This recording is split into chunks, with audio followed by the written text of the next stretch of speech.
Hey, I'm going live here now. First time on YouTube to be live, and I'm excited to be here. And today I wanted to talk to you a little bit about nightclub party promotion. And also, many people wonder if they should start their own nightclub or what have you. And there's a few things that tells me that goes against that. However, because, well, actually, maybe I should say it this way. What I've experienced is that I see people start a nightclub and then it wanes out after 2 to 3 years because it's usually like a trend it follows. I've seen many people be successful with it, so you need to be in a position where you can reinvent yourself. So, anyway, thank you so much for joining my live call. My name is Alf. I'm the founder of Party Profit Secrets, and I have my own community online where I actually share my knowledge and teach other people about how to become a successful party promoter. Why should they listen to me and come to my channel? Well, I got 22 plus years in the party event planning business in San Francisco, California. And it was more of a hobby for me in the beginning, but then I started doing more and more events, and I figured, wow, this is a really fun industry.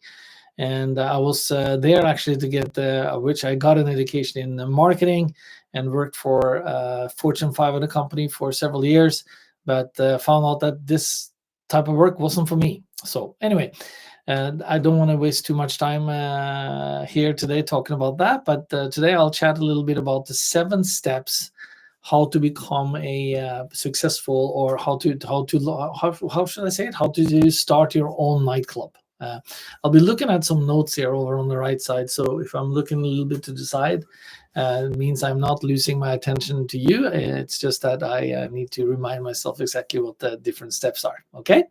So step number 1 is basically finding the right venue to host your party at.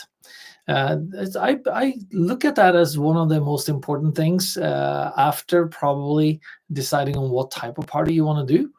But finding the venue really sets the stage for the type of party you'll have, uh, excuse me, and the crowd that you are expecting, because that needs to match somehow.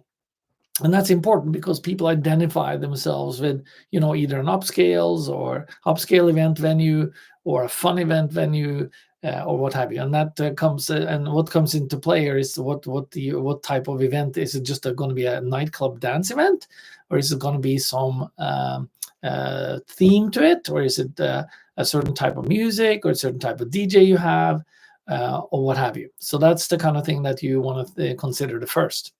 So you want to actually set yourself up for success right from the beginning, and that's step number 2.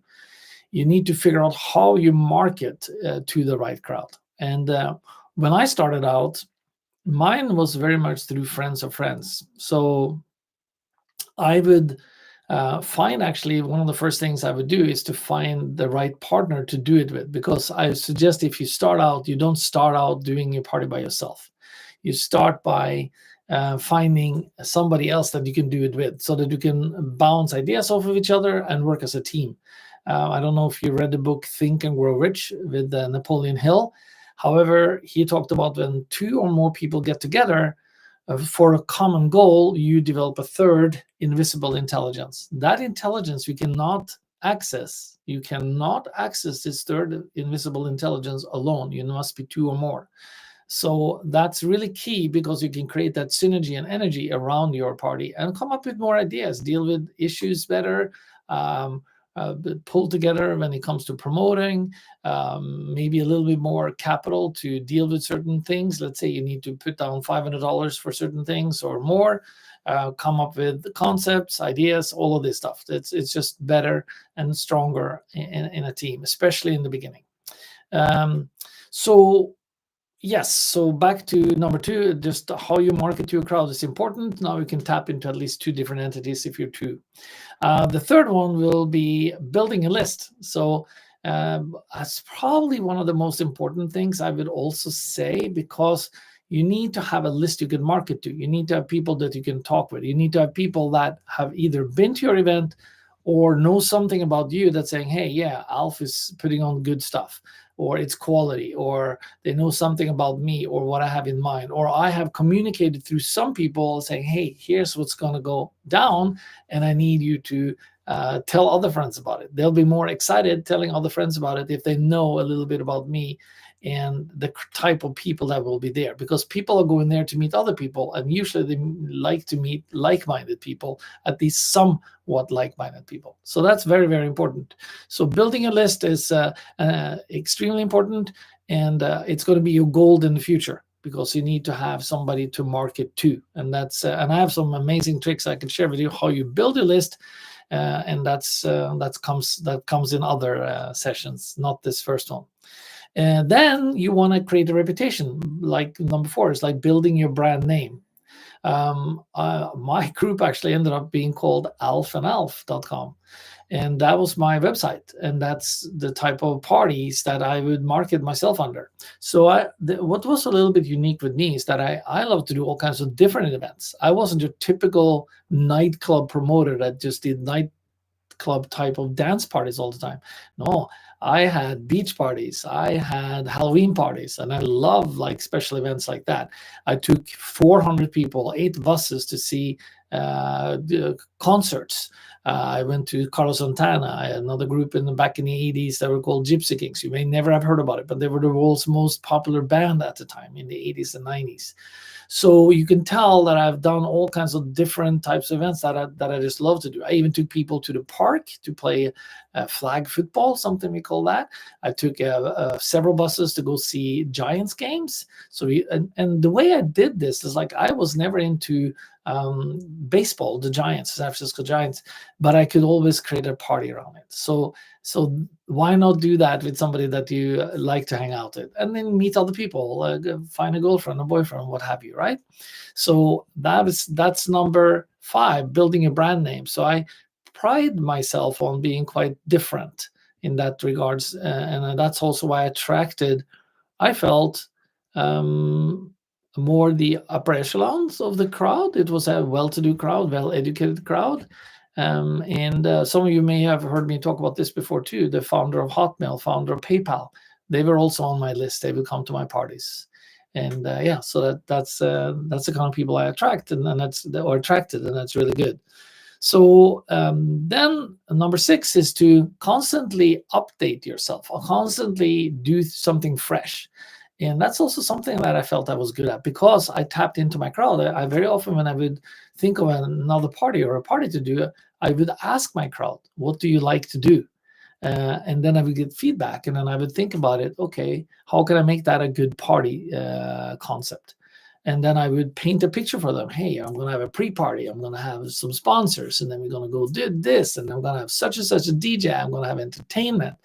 The venue will have 3 different rooms, and I'm going to have co-hosts, and they're going to be around 2,000 to 3,000 people there. Blah, blah, blah, blah, blah. I would do all these things, and I would paint a picture and ask people, what do you think about that? And then I would even enroll them. This is a really key trick that I used. I enroll them into this party. They would become part of my party. You see? So that was number 6. Number 7, you can never over promote a party. So some people are afraid, oh my God, I want to pack the place. It's like, dude, the more people that shows up, the better. Of course, you have to adhere to the codes of conduct and the venue requirements and the fire marshal and police and all of that, the capacity, but you can never over promote. So then you would just have to politely turn people away. The worst thing you can have, because you're only as good as your last party. Key sentence that I'm bringing out here. Only as good as your last party. So if your last party is not good, you're not going to get people to come so easily to your next party, okay? That's going to be tough. I would say 4 times the work, if not more. But over-promoting your party is always the best, because then people start talking.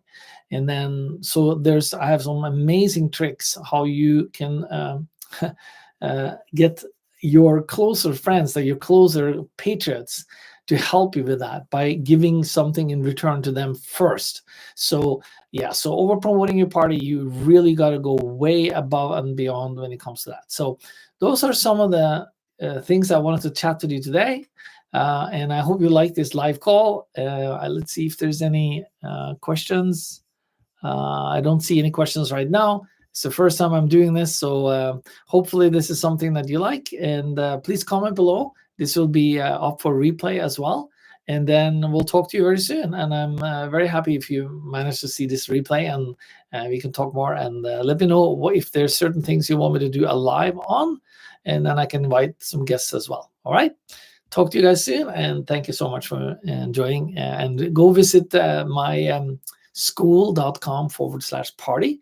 That is a website I have now, skool.com/party. And you can always find us on Facebook too, Party Profit Secrets. And also search by Alf Marcussen, ALF MARCUSSEN.